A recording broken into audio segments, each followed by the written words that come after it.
أود طرح موضوع مهم جدا، وأعتقد أنه يفسر ما وصلنا له من مساوئ وسلبيات في الفترة الأخيرة، ولا أعرف مدى موافقتكم لي بهذا الرأي.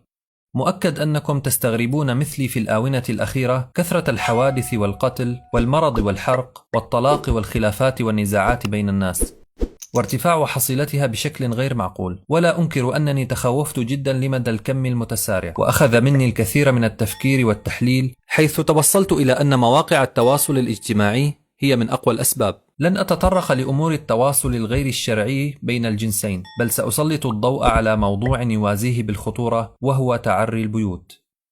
وبمعنى آخر هو أنا طالع على البحر مع العائلة، مبروك لزوجي السيارة الجديدة، أنا بالمول الآن، أولادي بملابس العيد، معزومة عند دار حماي، عشاؤنا اليوم عند دار خالي، هذه الهدية من زوجي. أنا وزوجي في المطار متجهين إلى تركيا.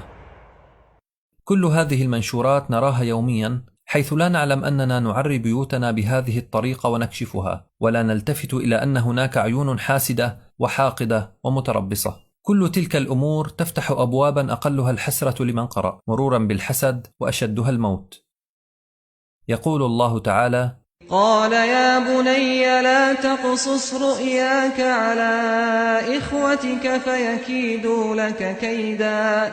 هو نبي ويخبر ابنه النبي ويحذره من حقد إخوته، فما بالكم بغريب الدار؟ لنسمع قول رسول الله صلى الله عليه وسلم: أكثر من يموت من أمتي بعد قضاء الله وقدره بالأنفس، يعني بالعين. وعن أسماء بنت عميس أنها قالت: يا رسول الله، إن بني جعفر تصيبهم العين، أفنسترقي لهم؟ قال: نعم، فلو كان شيء سابق القدر لسبقته العين.